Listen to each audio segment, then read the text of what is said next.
أعوذ بالله من الشيطان الرجيم بسم الله الرحمن الرحيم لا أقسم بيوم القيامة ولا أقسم بالنفس اللوامة أيحسب الإنسان أن نجمع عظامه بلى قادرين على أن نسوي بنانا بل يريد الإنسان ليهجر أمامه يسأل أيان يوم القيامة فإذا بلغ البصر وخسف القمر وجمع الشمس والقمر يقول الإنسان يومئذ لأين المفر كلا لا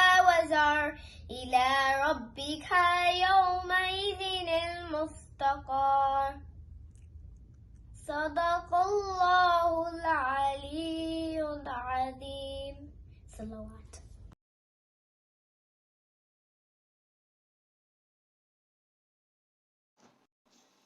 بر محمد وآل محمد صلوات اللہم صلی علی محمد وآل محمد. پیمبر کے دین کا مقدر ہے باقر پیمبر کے دین کا مقدر ہے باقر سبھی دنیا والوں کا رہبر ہے باخر پیمبر کے دین کا مقدر ہے باخر. ہوا ہے جو فرزند زین العبا کو ہوا ہے جو فرزند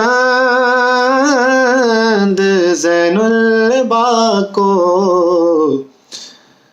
جو ایک علم دین کا سمندر ہے باقر جو ایک علم دین کا سمندر ہے باقر پیمبر کے دین کا مقدر ہے باقر جو آیا ہے بن کر چراغ ہدایت جو آیا ہے بن کر چراغ ہدایت وہی دین و ایمان کا مصدر ہے باقر وہی دین و ایمان کا مصدر ہے باقر پیمبر کے دین کا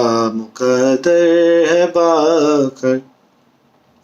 کیا خلق خالق نے دنیا میں اس کو کیا خلق خالق نے دنیا میں اس کو علوم نبوت کا ساگر ہے باقر علوم نبوت کا ساگر ہے باقر پیمبر کے دین کا مقدر ہے باقر. ملائک بھی خود ہوتے ہیں جس پہ نازاں ملائک بھی خود ہوتے ہیں جس پہ نازاں حقیقت میں فخر پیمبر ہے باقر حقیقت میں فخر پیمبر ہے باقر پیمبر کے دین کا مقدر ہے باقر. کرے گا عطا علم سب کو جہاں میں करेगा अता इल्म सबको जहां में, जो खुद इल्म है इल्म का दर है बाकर, जो खुद इल्म है इल्म का दर है बाकर, पैगंबर के दीन का मुकद्दर है बाकर। और पढ़ेंगे कसीदा तेरा दुनिया वाले, पढ़ेंगे कसीदा तेरा दुनिया वाले, बाबर भी तेरा एक सनागर है बाकर, बाबर भी तेरा एक सनागर है बाकर, पैगंबर के दीन का मुकद्दर है बाकर, सभी दुनिया वालों का रहबर है बाकर। दुरूद भेज दे मोहम्मद व आले मोहम्मद, अल्लाहुम्मा सल्ली अला।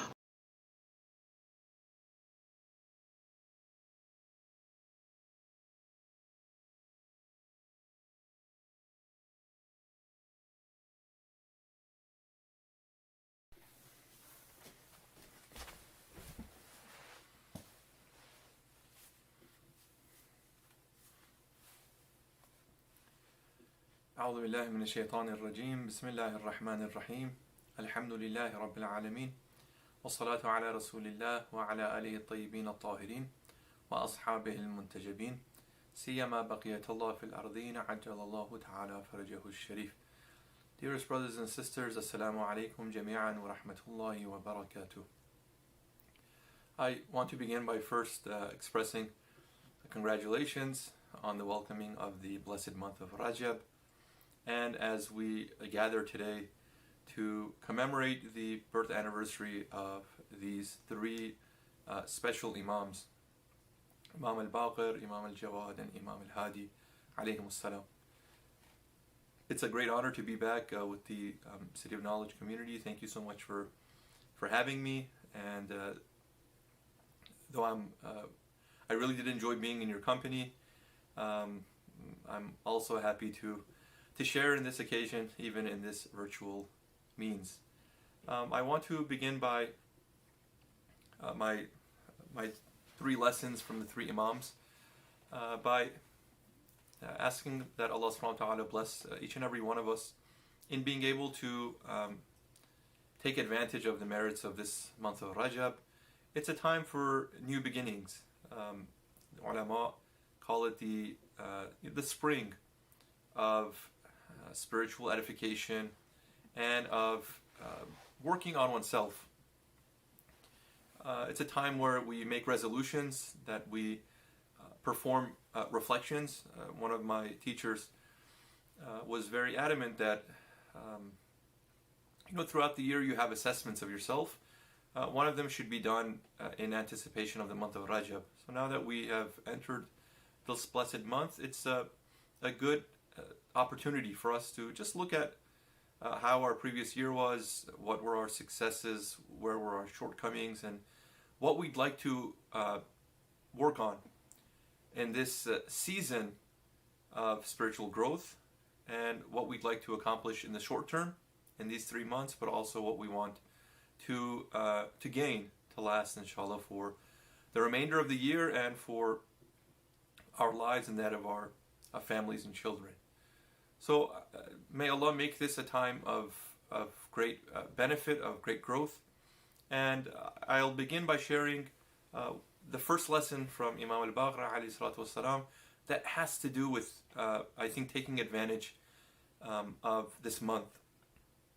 So one of the things that the Qur'an encourages us is to establish a culture of worship, and in doing so, to protect oneself and one's family from the consequences of a life where worship and spiritual activities are absent. And the Holy Qur'an, Allah subhanahu wa ta'ala in Surah Tahrim states, Bismillah ar-Rahman ar-Rahim, Ya ayyuha alladhina amanu, qu anfusakum wa ahlikum nara. To protect yourselves and your families from the punishment that is the result of one's inaction or misdeeds.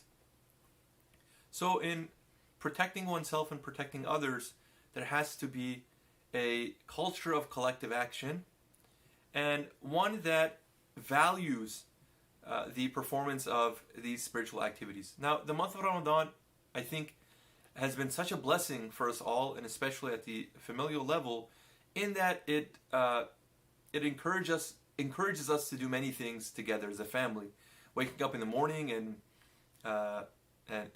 eating the suhoor, breaking of the fast together, perhaps engaging in recitation of the Qur'an and Salatul Jama'ah. These are excellent things to be done in that month. But it's always a testament to what can be done throughout the year. So what is it that will help us transition from doing the things that we do in the month of Ramadan to other months? Now, there is something unique in that we do change our schedules a bit to accommodate, fine. But what sort of long-term shifts, incremental changes can we make that allows for our lives to more so resemble the holy month of Ramadan than it does other months? So that's the kind of the question to be solved. So in establishing this culture of worship, taking initiative, being a leader, and leading by example is always the formula for success in the teachings of Islam and the Ahlul Bayt alayhim salam. From Imam al-Baqir's life specifically, there's an account that is narrated from Imam al-Sadiq alayhi salam that speaks about how his father was not only constantly engaged in acts of worship and remembrance of Allah, but also that he did it in a way so as to encourage and inspire others, namely himself as the Imam, but as a son of his and as other members of his family to also follow suit. And this is, I think, one detail that's sometimes lost. The Imam states in part of the dua, he says, وَكَانَ أَبِي كَثِيرَ الذِّكْرِ. My father was constantly in a state of Allah's remembrance. لَقَدْ كُنْتُ أَمْشِي مَعَهُ وَإِنَّهُ لَيَذْكُرُ اللَّهِ. We would walk together, and my father was in a state of God's remembrance. وَآكُلُ مَعَهُ الطَّعَامِ وَإِنَّهُ لَيَذْكُرُ اللَّهِ. That we would eat together. My father was still in a state of remembrance of God. وَلَوْ كَانَ يُحَدِّثُ لِقَوْمٍ مَا يَشْغَلُهُ ذَلِكَ عَنْ ذِكْرِ اللَّهِ. Even if he was in conversation with a group of people, that would not deny him his dhikr, remembrance, and worship of Allah. وَكُنْتُ أَرَى لِسَانَهُ لَاصِقًا بِحَنَكِهِ. I would see his mouth move. I would see him actually uttering these words of dhikr. Now, one thing that stands out to me just right here is that father and son, they are having these experiences in all different sort of circumstances. They're going on these walks together. Now, yes, every child will probably have had a number of walks where they've accompanied their mother or father. That's not a big deal. Or that they've eaten together, or that they've seen them with another group or interacted with another group. That itself is not special. But I think what the Rawaya is also communicating is that the relationship between father and son, between parent and child, is one that the child is observing the parent in different settings. And that's important. It's important that the child is seeing the consistency of the parent's action, of the elder's action, of the friend's action, of the mentor's action in different settings. So they may see that in the masjid. They may see that in spiritually charged environments. They may see that in gatherings of other like-minded people. But do they also see that in the workplace? Do they also see that in the bazaar? Do they also see that in the relationships and the interactions that happen within the house? Do they see that in times of anger? Do they see that on vacation? The consistency is an important thing. And the child is very observant. So that's number one in kind of like setting that, being the leader, setting the tone, establishing that culture of worship. The child is observing. And that registers in their mind. Always that is there, that my father, my mother were committed to this practice. I'm not saying that they'll follow and to do it themselves, but at least there's a point of reference there. And it's something that is recognizable to them. That's important. It's not foreign. And it continues. This is a really interesting part. وكنت أرى لسانه لاصقا بحنكه يقول لا إله إلا الله. I would see him saying this ذكر بلا إله إلا الله. وكان يجمعنا فيأمرنا بالذكر حتى تطلع الشمس. And my father would gather us, siblings, his children, and he would not just admonish, he would order us, يأمرنا, in the recitation of Qur'an here.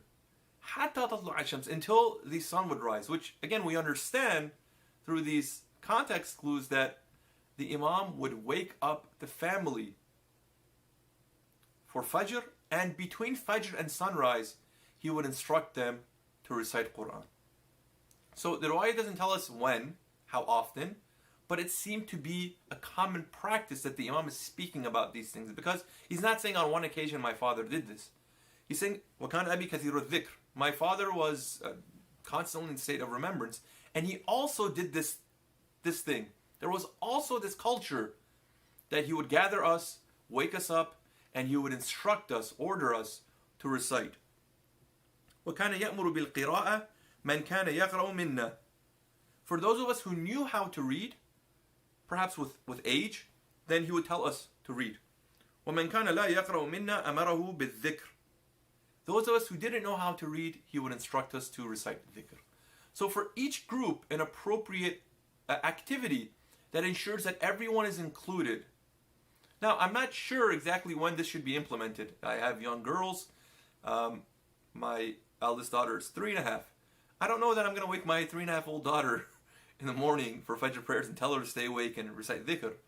If she wakes up on her own, great.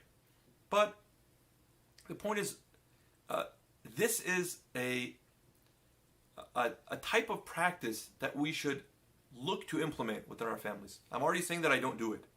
And I'm using the fact that my children are young as a cop-out. I hope that I'm committed enough and I'm honest enough that when a more appropriate time comes, that I will do it with my family, and that I hopefully do it myself, because I don't right now. I'll be honest. I don't spend from Fajr time all the way until sunrise reciting Qur'an or dhikr. I like to sleep too much, and I also am a poor time manager. But in any case, the few times that I have done it, and more so in the time that I spent in the seminary in Qom, there was a very liberating feeling about that. And the ulama are clear, because the tradition tells us that that is the golden time. The golden time to achieve great spiritual levels, to make advancements, to have realizations and epiphanies, whether it's recited in Qur'an, dhikr, munajat, learning, reading. It is there that Allah subhanahu wa ta'ala bestows a special sort of blessing that no sane person would give up that opportunity. So the Imam is also saying that my father had established that culture.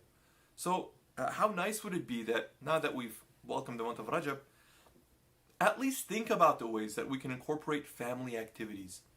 And the sooner that we can do it, the sooner that it becomes a staple of the child's religious practice and religious experience. So that's the first point from Imam al-Baqir alayhi salatu wasalam about establishing the culture of worship. And the second closely related point is feeling comfortable in one's worship is important too. So with every activity, there's a right and wrong way of doing it. Or, in another way of saying it, there are more enjoyable and less enjoyable ways of doing things. So if there's an activity that I know I have to do, but I don't appreciate the fact that I have to do it, and I don't necessarily value the positive impact that I'll have on my life, then that activity becomes a chore. it becomes a burden, and I don't look forward to doing it. So let's say with myself, having a good diet and exercise is crucial in living a balanced life, Muslim or otherwise, but especially for a Muslim. Okay, you're seeing the top half of my body, but you've seen me before, so you know. If I look to my exercise as as something that takes time, I have to go to the gym, I have to spend time there, I have to change my clothes, I have to go, I have to sweat. There's going to be other people that have to wear masks now, and then I have to shower afterwards. And I have to do this every day, and at the same time, I can't indulge myself in everything that I want to eat. Oh. Yes, the upside is I'll be healthier, but aren't we all going to die at some point anyways? So, what's a couple of years less? Thinking about it that way, which many times I do, really makes going to the gym and exercising a chore. I don't enjoy the activity, for example, of just getting on the treadmill and running or jogging for an hour. Doesn't appeal to me. I dread it. But certain activities I enjoy. If I'm going to get together with my friends and we'll play a game of football or soccer, I enjoy that a lot more. I can play for an hour, 2 hours, and I don't see that as a chore. I look forward to it.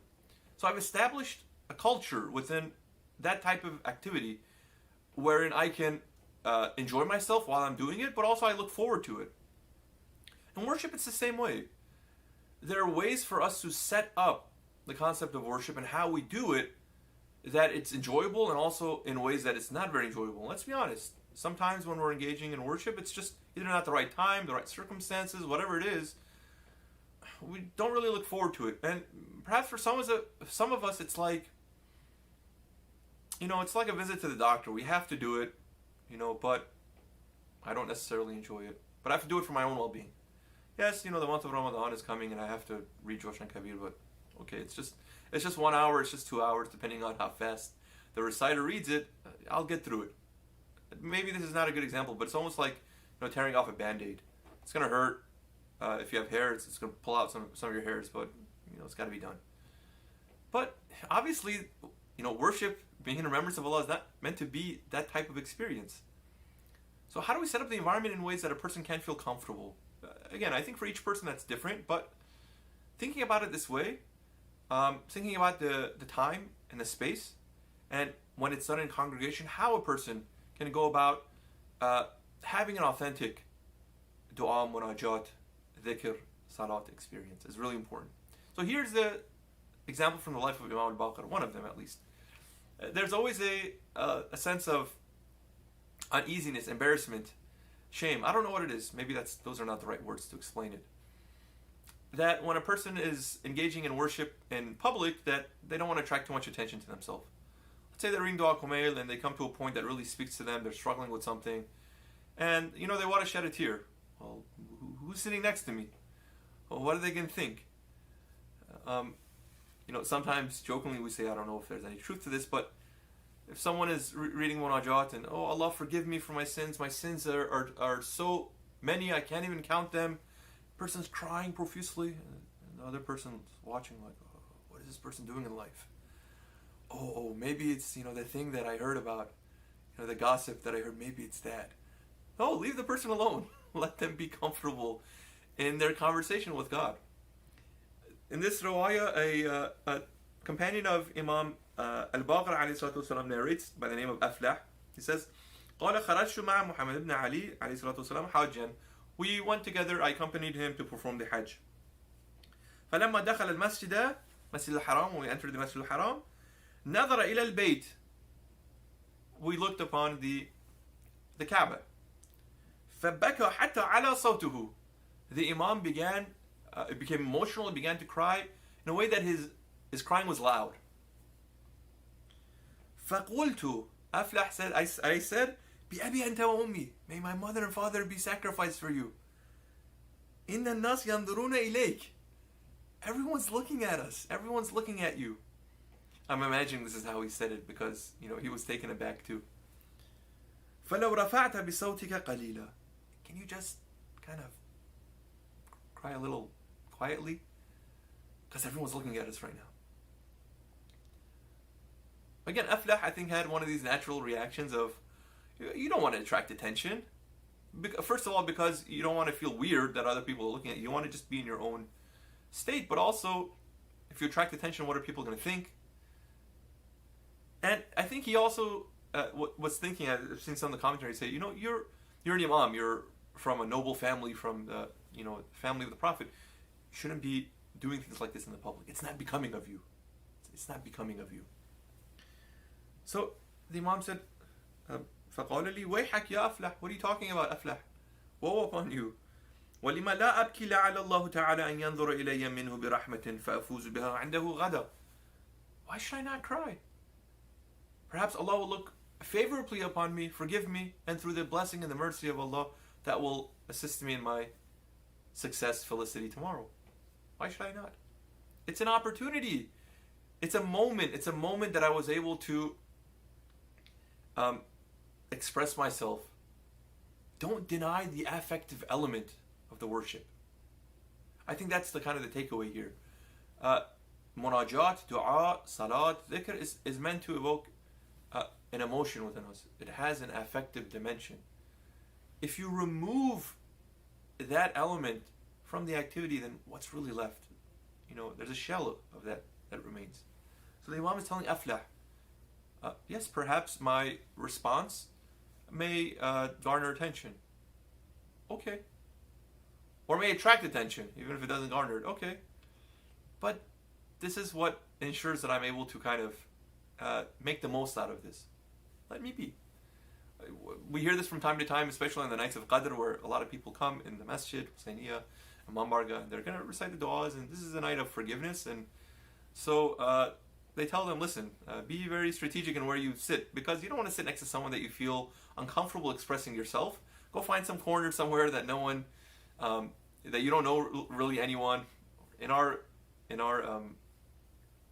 masjids and communities, everyone knows each other. So where can you really go? Unless they create these little cubicles where people can kind of go in there. Sometimes you see people throw something on their head to cover themselves to feel comfortable. Whatever you can do to make yourself feel comfortable, to allow for an authentic experience, pursue that and encourage others to do so. So that's the first lesson from the life of Imam al-Baqir alayhi salatu wassalam. Risala salawat ala Muhammad wa ali Muhammad. Allahumma salli ala Muhammad wa ala ali Muhammad wa ajil faraj. Okay, moving on to Imam al-Jawad. Imam al-Jawad, a very, very young Imam. Very young Imam. So, I want to speak very briefly about what it means to honor younger people and assisting them in preserving that honor in their lives. It's narrated from Ahlul Bayt alayhi salatu wasalam, and the Holy Prophet, peace and blessings be upon him, أكرموا أولادكم وأحسنوا آدابهم يغفر لكم. Honor your children and perfect their behavior and mannerisms. Allah will forgive you for that. So there's an honor, there's a nobility that Allah has bestowed upon all people. وَلَقَدْ كَرَّمْنَا بَنِي آدَمَ. Already. So there's a nobility there, there's an honor there.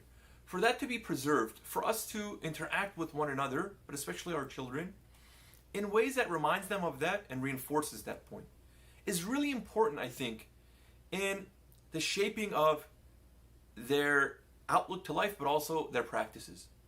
So there are three important points that I think are related to this idea. Number one, a child who has not been humiliated and has been honored, I think, will understand the value of his or her self-worth and dignity. So what the humiliation looks like, there are plenty of examples there. And what the honor looks like, I'll share a few examples just shortly. But when a person's self-worth has not been destroyed, when they've not been humiliated, I really think that that person is in a position to better understand what their self-worth is, what their value in life is, what their objective in life is, and then striving towards it.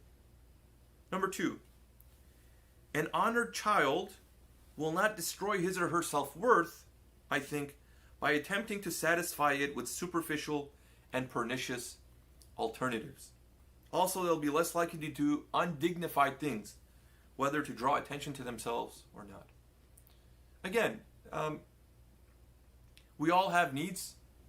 We have wants as human beings. If if they remain in its pristine form that Allah subhanahu wa ta'ala has put in, they should be satisfied, and there are obviously always outlets to do so. But there's also ways where we deviate from those things that are good for us in satisfying those needs and those wants. Again, a person's self of honor, of dignity, factors in, I think, of the choices that they make. If a person knows that, as the Qur'an says, they've been selected to be God's representative on earth, Khalifatullah. If they understand their relationship of being in subservience to Allah, if they understand that this life is an examination and a plane for growth, for a life that follows that is much longer, if not eternal, then that person at least will be a little bit more cognizant of the types of choices that they make. And at the very, very, very least, when they make a poor choice, they know that they've made a poor choice. And then they begin to work toward correcting their behavior. So that self-worth and that dignity really plays a powerful role in shaping a person's worldview, but also the decisions that they make of how they want to live their lives, especially in times of difficulty and crisis. And number 3, an honored child with high self-esteem, with an Islamic upbringing, I posit, will be thirsty and long for Islamic spiritual development, and they'll long for the higher purposes in life. They'll pursue intentionally self-building and spiritual edification. It's, for that person, I think it's not just about don't denigrate yourself by engaging these acts of sin. It's not just protect yourself from not going down, but it's also doing something so you can elevate your position. So thinking about it this way too, I think for some of us, we think about, well, what does it mean for us to live Islamically fulfilling lives? It's, well, to maintenance. Whatever level we're at, make sure that we don't do anything that jeopardizes that. Fine. But there's also something to be gained. There's something more out there that we can achieve. I think the child who is honored will understand that there's something more that they can work towards, and they'll aspire towards doing that. That's what I meant by intentionality. So what are the ways that we can honor? This is a very striking example from Imam Rida alayhi salatu wasalam towards Imam al-Jawad alayhi salam. This is like, wow. When Imam Rida alayhi salam goes to Khurasan, Imam Jawad is still in Medina, and he's a young boy. Remember, he becomes an imam at a young age. When he addresses him in the form of the letters that he writes, he doesn't call him my son, he doesn't call him Jawad. There's nothing wrong with that. But he goes out of his way to really send a respect. And I don't think it's just because he will be the next imam and he wants to kind of set the stage. No.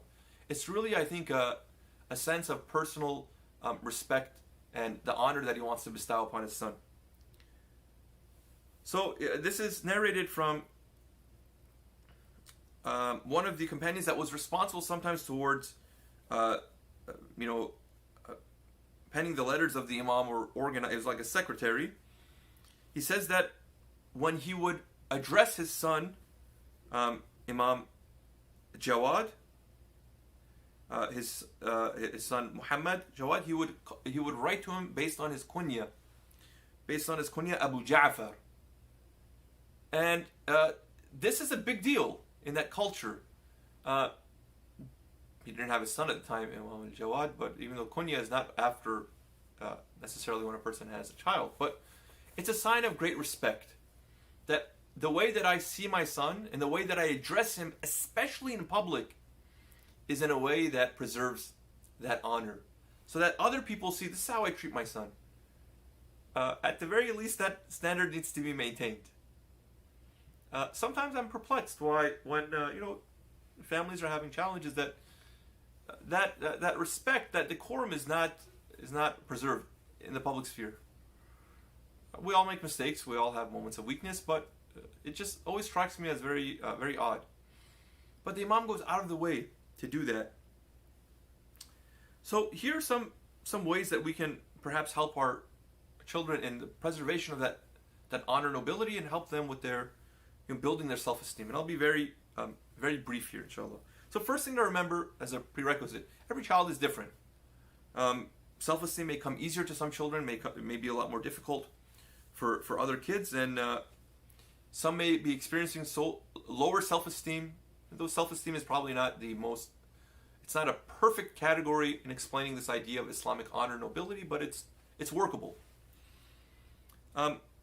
Even though self-esteem may be low, it can be raised. So here are some ways that we can contribute as parents, as a support network, members of the community, relatives, mentors, teachers, to help children feel good about themselves and elevate their sense of self-worth and nobility. Number one is help your child or help the individual learn how to do things.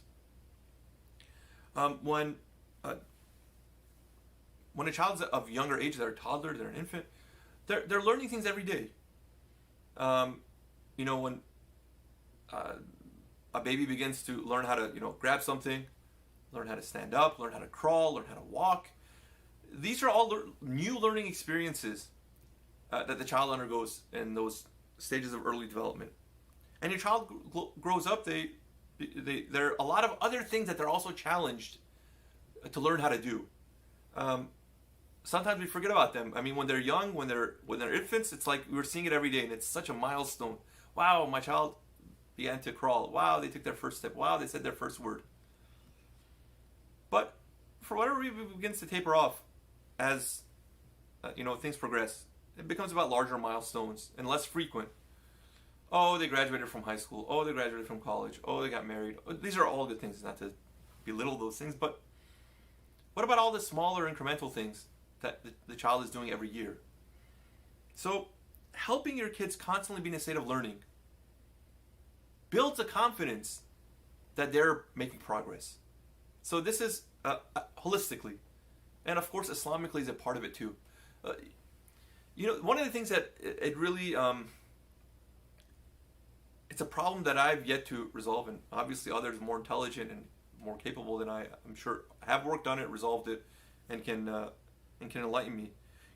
Within Islamic education for children, there's only so many things that we can say about like the Prophet and the Imams as far as who they are and what they did. At least the main points, the bullet points. So if we want to keep them on their toes and teaching them new things that has that sense of excitement and novelty, if we keep saying the same thing over and over and over again, after a while the person will become bored. I mean, yes, reminder is good. Qur'an tells us, but also if reminder wasn't good, then people like myself would have nothing to say because we said it once and that's it. But after a while, the person does, grow bored and they don't feel challenged anymore. What I've observed, and I'm guilty of this, I'm not saying this as like a criticism of other people, but after a while the child's like, listen, I've heard this story like 15 times. And like every year it's the same thing. Just, stop. It's torture. And like last year I started thinking about this, and I'm like, yeah, they're right. Like they're not really learning anything all that new. Or the things that they're learning that are probably not going to retain, they're not going to retain it and transfer into their long-term memory. It's things that come and go. So what should we be teaching them as a part of their Islamic education that are lifelong lessons, lifelong skills?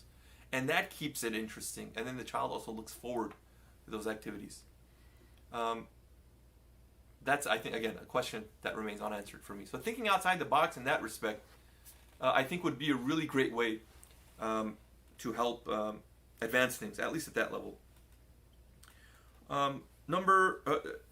Closely related to this too, is when a new activity is being introduced, a new learning experience, be there initially to show them, to help them, assist them. Maybe you can, give an example of how this is done, but after a while, remember, the point is for the child to learn, not for you to do it. So let them. And in their experience of learning, make sure that you give them the space that's needed to learn. So sometimes in learning, a person has to, I don't know, this is the right way of saying it, maybe they have to, they get hurt sometimes. Like a child, like my daughter's walking now just very recently, the younger one. So, on her journey towards walking on her 2 feet, She fell down a lot. Okay, not a big deal. But also, she bumped her head a bunch of times. I don't like to see that. First of all, because she cries, and it's disturbing. But I don't like my kid to get hurt. I don't want to see them bump their head, get bruised.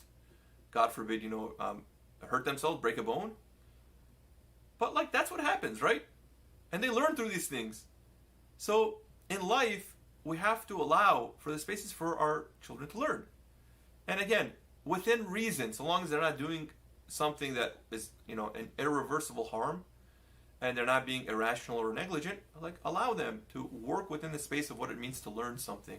And sometimes that includes, not sometimes, it does include making mistakes and maybe getting hurt.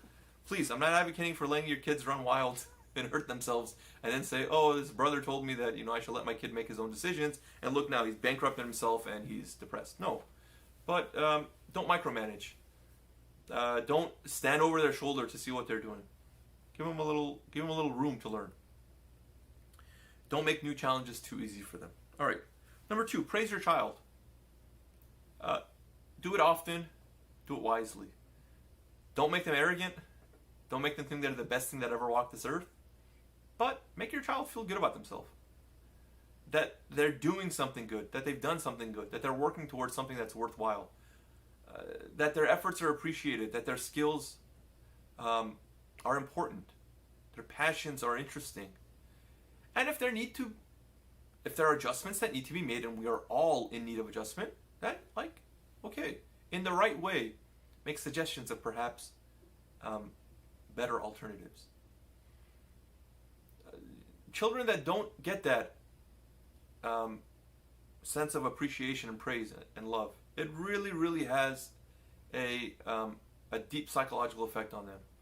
And many times they seek that validation and that praise from other places. They seek that attention from other places. And the poor choices that they make sometimes are reactions looking for that attention and that validation and that praise. Even though it's not a good thing and they may know it, but at least it results in some praise. And they are so deprived of it that they want it at any cost. So, even if in your mind your child is not doing anything remarkable, still support them on the way. Who knows what the potential is? First of all. Second of all, get over yourself. It's good for your child to really be a go-getter and the best version of themselves, but let's be honest, are you and I the best version of ourselves?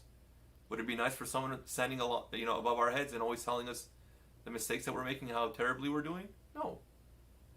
Thinking of it in a constructive way. Supporting them and encouraging them.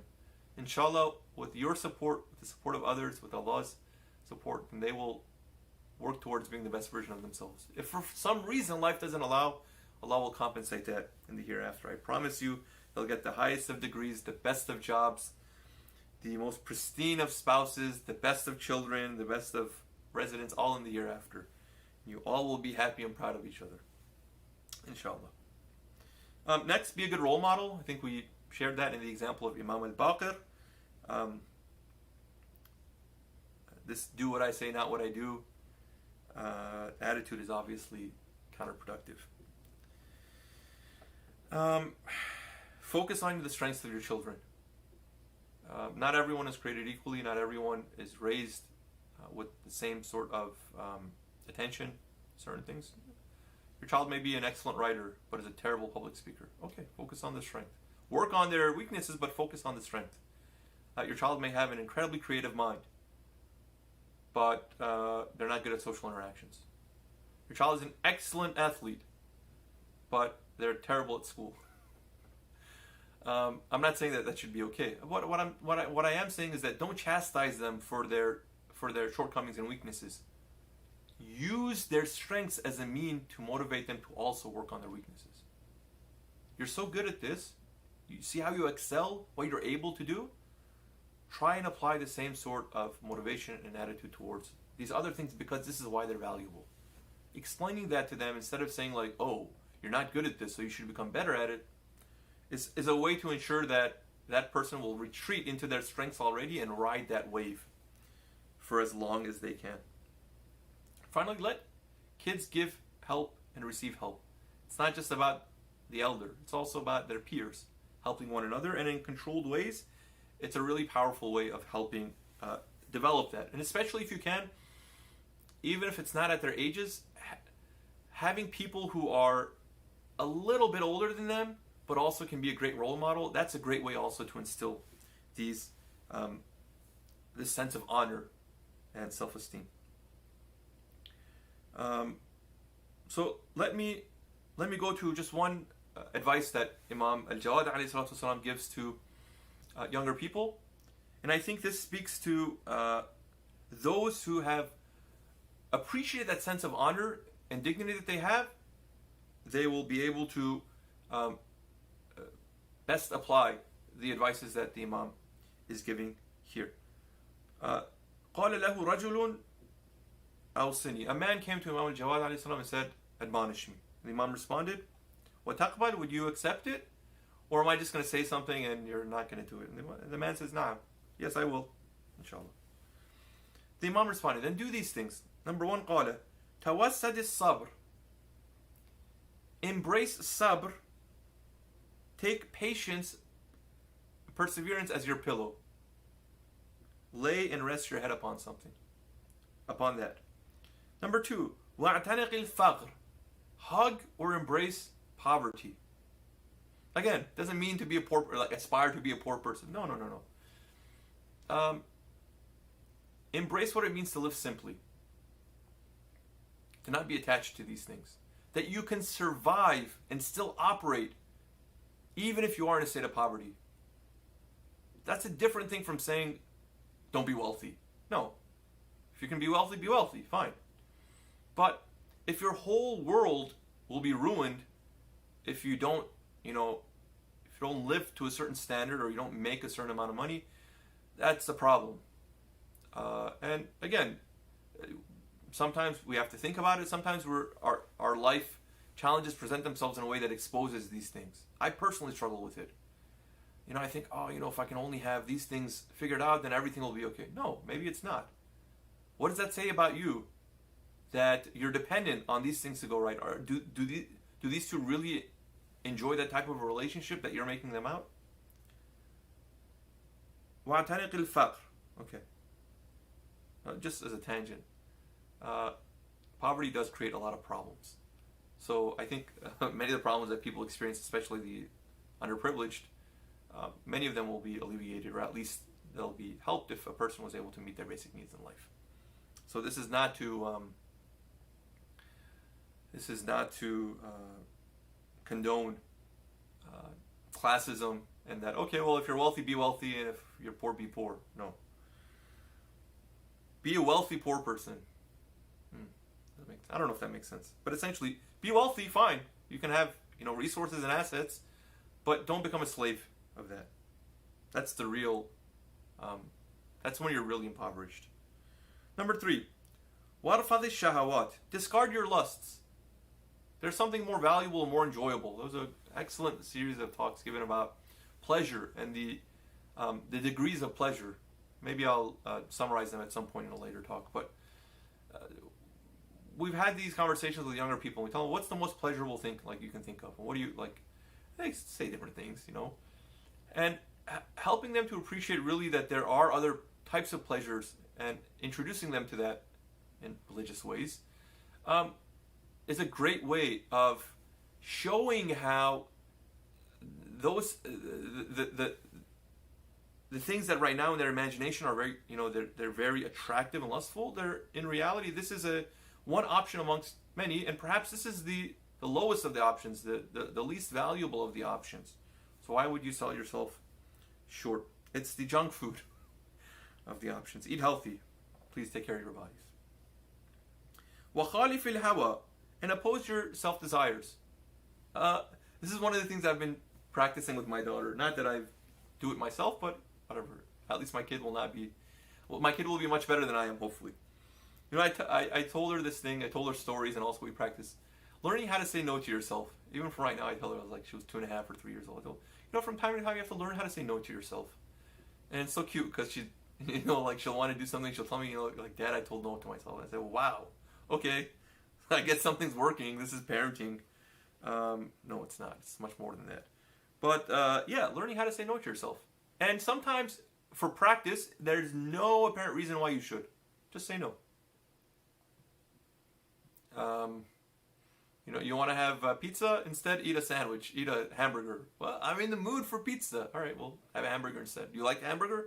Yeah, it's okay. Have a hamburger. I want ice cream. Okay, instead of ice cream, eat, I don't know, fruit.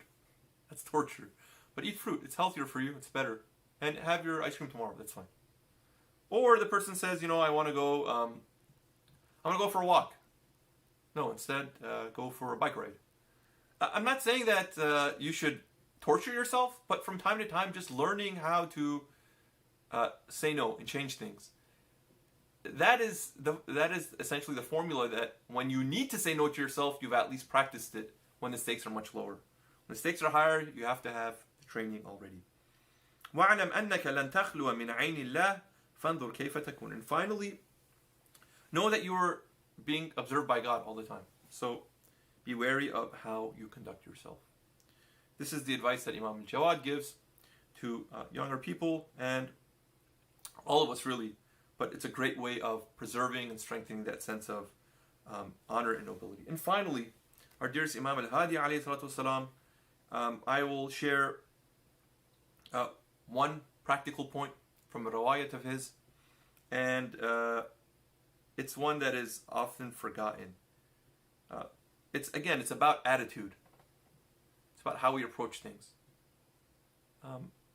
There's a riwayah there's a hadith, if I'm not mistaken, from the Holy Prophet, peace and blessings be upon him, that he says that there's so many good things to be done in the world.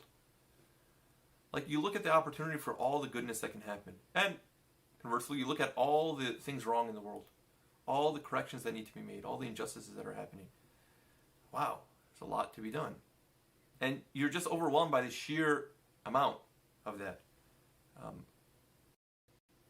But what about the people that actually pursue those things, to engage with them, to do something about it, to participate in that problem or in that goodness? There's much, much fewer people who fall into that category. Imam al-Hadi alayhi salatu wasalam tells us, خَيْرٌ مِنَ الْخَيْرِ فَاعِلُهُ. The agent of good, the one who participates in manifesting good, that is better than goodness itself.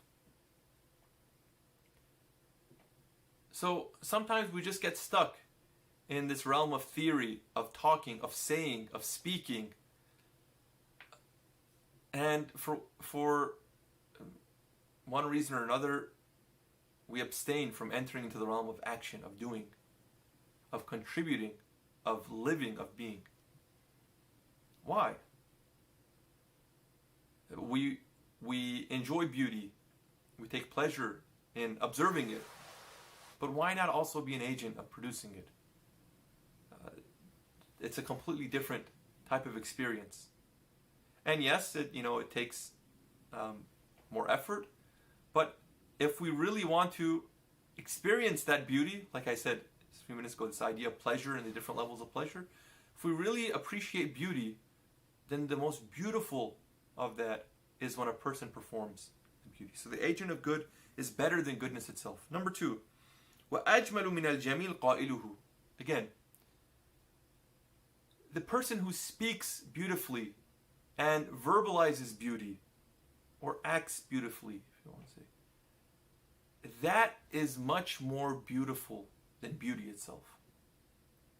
Beauty is not just something for you to put somewhere and look at, so beautiful. No. It's to also be a producer of that. Becoming a producer of beauty in our actions, in our words, in our speech, is the more beautiful thing to do, the Imam says. Number 3, وَأَرْجَحُ مِنَ الْعِلْمِ حَامِلُهُ. That which is more valuable and virtuous than knowledge itself is the possessor of knowledge. It's the carrier of knowledge. For a person to personalize it, to take it in, and then to be a manifestation of what that knowledge is, and then share it with other people. That is the meaning of true knowledge, of true scholarship, of true learning. It's not just for there to be the knowledge there, it's to take it and make it your own. Same relationship that we have with Islam, Qur'an, Holy Prophet, Ahlul Bayt. It's not just about keeping them at an arm's length distance. Wow, so knowledgeable, so great, so virtuous. It's bring them in, make them a part of who we are. Allow ourselves to participate and kind of dismiss those thoughts of, oh, we're not worthy. No. They're here for us to be in a relationship with them, for us to receive that knowledge. And that knowledge is not just what we read in the books. It is that divine light that Allah places in the heart of all those that He wishes to guide. So looking for that, being thirsty for that. وَالشَّرُّ مِنَ الشَّرِّ جَالِبُهُ. Now on the other side, the agent of evil is more evil than evil itself. Again, the way that it's practiced. Some things are terrible, but when it actually happens, obviously that's a lot more damaging and evil when it actually manifests and happens. We can think of things, wow, how evil this act is, but when it actually happens, you hear about it, you see about it. All of these, true crime documentaries that they put on, Netflix and other places. Wow, what people are capable of doing. That's a lot more evil than the evil in a abstract theoretical sense. And finally, وَأَهْوَلُ مِنَ الْهَوْلُ رَاكِبُهُ. And the possessor, the conduit of fear, is more frightening than fear itself. Again, connected to the last point. When a person actually does those things, it's unbearable. It's terrorizing at a different level. So when we hear about this happening in the world, when we hear about it, the oppressions of against the Ahlul Bayt, it evokes a response, an emotion, and that's really what should motivate us to then become not just the speaker, the listener, the receiver, but also the producer, the engager, the agent of making change in the world. And I think this is what Imam al-Hadi laments, but also is inviting us towards. Don't just sit on the sidelines.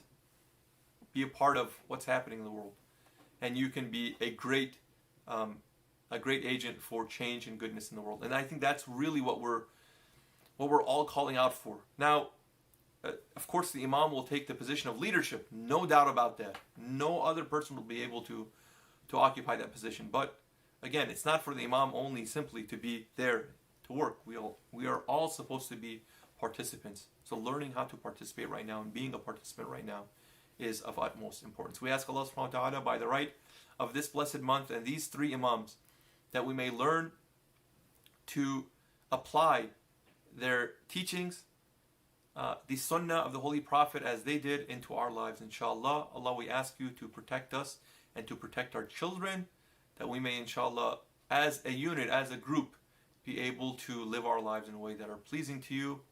وآخر دعوانا أن الحمد لله رب العالمين والسلام عليكم جميعا ورحمة الله وبركاته.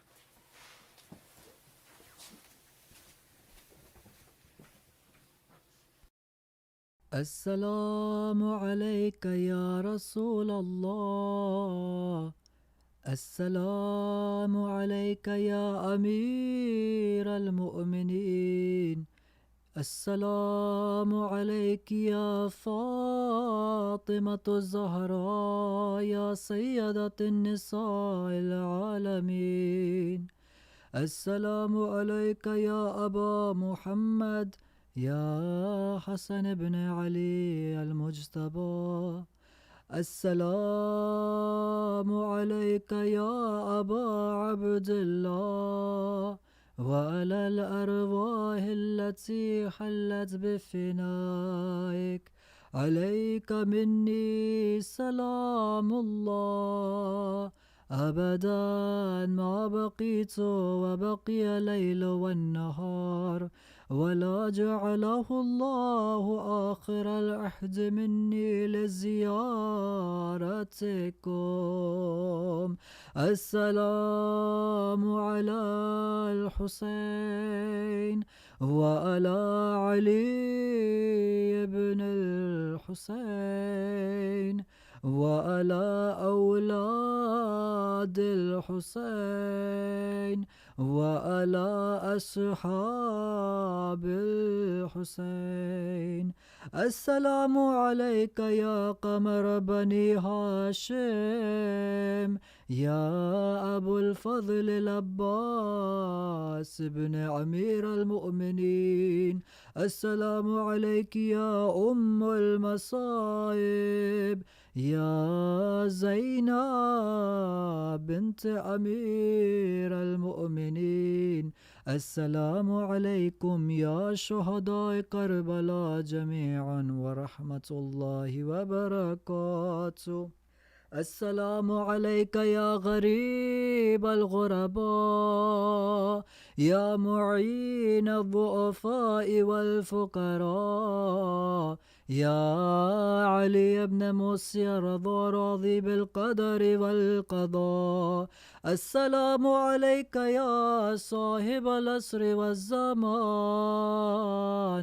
الأمان الأمان الأمان من فتنة الزمان. يا سيدي أجل الله تعالى فرجك، وسهل الله تعالى مخرجك وزهورك. السلام عليكم جميعا ورحمة الله وبركاته.